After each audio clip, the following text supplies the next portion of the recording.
Hey guys, how's it going? Welcome to my video. Alright, so I want to give you guys an update on a situation that I had recently, like a couple days ago, and it's going to be a quick fix if you guys have this situation yourselves. And if you guys are watching this video, I am sure that you guys are probably just worried out of your minds about why your car has absolutely no power whatsoever. So the situation with me was I was at Walmart buying something. My car worked fine for the time that I drove it that day. I parked it, and then I got in. No, wait, I parked it, went to Walmart, spent some time there, came out with stuff that I bought, and I tried to use the remote. Nothing. And I got closer, tried to use the remote, nothing. Got closer to the door, tried to use the remote, nothing. It was just like nothing. So I thought maybe there was a problem with the remote. I opened the door up, got in, didn't hear any of the usual sounds. Try to start it, and guess what, guys? I had nothing. It was like nothing on the dash, no sounds. It was completely dead, like completely dead. I've had this situation before. Like when my battery just went completely dead, because like everybody else, if you leave your headlights on, obviously by mistake or whatever, overnight your battery's completely drained and you get no power in the battery at all. And this situation was just like that situation. So I assumed that it was the battery, because I haven't changed the battery on this vehicle. I bought it like that. So I was thinking, well, I'm at Walmart, not a problem, probably not a big issue, you know, I'll probably just go and change the battery. But before I did that, I actually had to make sure that it was the battery that was dead. It seems just like it, because there was no electricity at all. So I was looking at the battery and just trying to figure out whether I saw anything that was noticeable, that was different.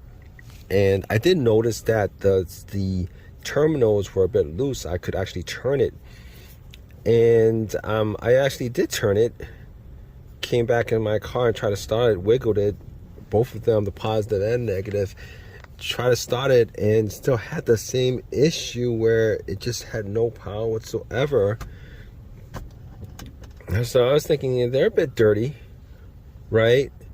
So I had some Coke that I bought, and I had some paper towels. I poured a little bit of Coke on the terminals and on the cables, and I cleaned up the positive and negative. I cleaned up as best as I could, put the cables on. I was hoping maybe it'll start to work, and try to start it, and got absolutely nothing.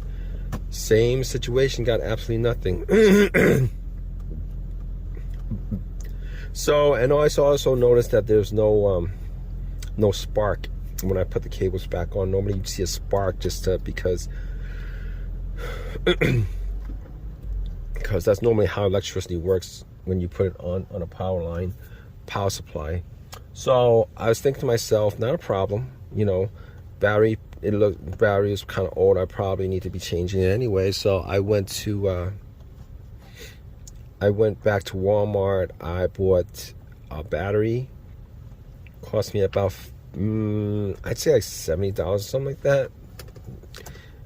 Came out, it's ready to go home. Just pop it in, ready to go home. So I took the old battery out, put the new battery in, and put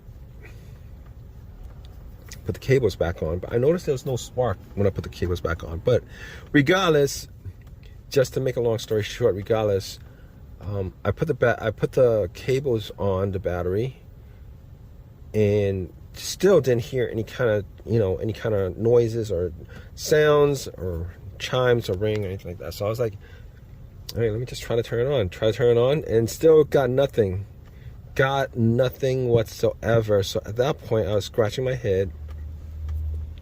I was like, all right, so there's a new battery. There is a chance that this battery could be bad, or just probably didn't have enough power to crank it for whatever reason. I don't know why, but it was a brand new battery. The date on the little sticker says, it was made this year in 2023, 2023. So I was like thinking to myself, okay, so, so I'm at Walmart, and I'm like, I gotta test out the battery. So I went back, and I got a voltmeter. And I tested out the battery, and the battery, both of them were like 12.6. The new one, the old one, 12.6. So I got two good batteries. As far as I can tell, I have two good batteries, but apparently there's a problem with an electrical disconnect somewhere where it just won't crank the car up. Not won't crank the car up, but it gets no power. Disconnect somewhere. Excuse me. So I was thinking to myself, all right, so let me see if I can find the problem here where it's probably disconnected somewhere. And I was thinking to myself, maybe it's the negative cable, because if a lot of times what happens is the negative cable, for whatever reason, if you have an older car, the negative cable, sometimes it gets the wires, for whatever reason, comes off the plastic covering, and for whatever reason it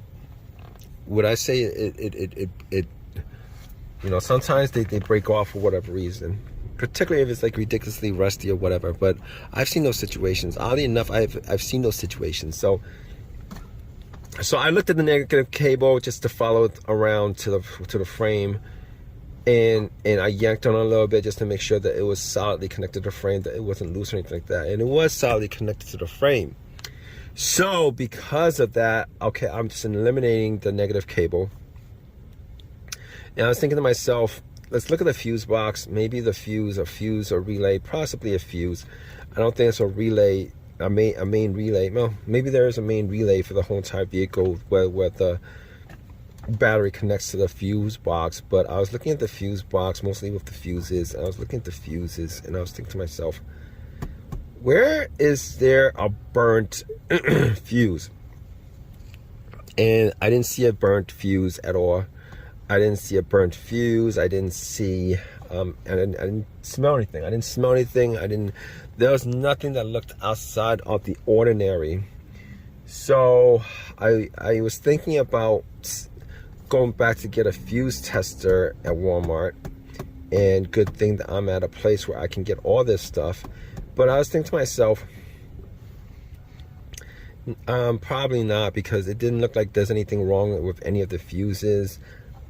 Now, I can't be 100% sure, probably like 99% sure there was nothing wrong with the fuses. And I was like, what else could be the problem? And then I was looking at the terminals, and then it dawned on me that there was a big block of the deposit terminal had a huge block on it. Like, it's a huge it's a block. And I'm looking at the plastic windows to these little connections, and I noticed that one of them actually looked like they were burnt. And then I actually took a screwdriver and I took the window off, the little opening off the plastic window. I took the little mini plastic window off, and I noticed that there was a disconnect. It was burnt out, and then there was a disconnect. So it occurred to me that this whole entire situation probably could have been a result of this fusible link that's probably causing all the problems. So I actually took a screwdriver and I actually popped the screwdriver into to make that connection where it was broken off. And then once I did it, I actually heard noises. I heard like sounds coming. I heard sounds. So at that point, I knew that it was the fusible link that was the problem. So, so here's what I did actually. Funny enough, I had, I was looking for something that could actually connect, that I could stabilize into that link so that I could actually try the AutoZone to get it, because the nearest AutoZone was a couple miles away. I didn't want to walk. But instead of doing that, I was like, you know what? I'll just call Uber. I'll just get a Uber. And that's what I did. I actually got a Uber. Got to that AutoZone. Unfortunately, I didn't call them first. I didn't call them first to ask them whether they had the fusible link, and I didn't have that. So unfortunately, I had to go to, you know, at that point, obviously, I was calling other places to see whether they had it in stock. And there was another AutoZone that had it in stock. Obviously, I had to Uber to there. I got it back, and I took a wrench, took the old one off, put the new one on, and once I connected it, and then once I actually put the fusible link, the connection onto the battery, I started hearing sounds. It sounded like normal. And anyway, long story short, after that's done, I was able to turn the car on. It works fine. It's worked fine, and it was a pretty easy fix. I actually ended up keeping the Walmart battery because the car actually needed a new battery anyway. The old one was a couple years old, even though it read good. Got a 5. I know. I went back into Walmart. I think they had like a $5. They give you like a $5 credit for the battery and something like that. But anyway, just to make this long story short, it's I got that fixed, and that was the fix for it. And if you guys are in this situation where you guys are getting no power whatsoever, and you guys go through all the steps trying to figure out what the problem is, and you know, and you guys still couldn't figure it out, it's probably your fusible link. You guys should probably like change it. If you guys have any of your own personal experiences with this, definitely leave a comment in the comment section. You know, definitely subscribe, and you know, give me a thumbs up, all that good stuff, right guys? Take care.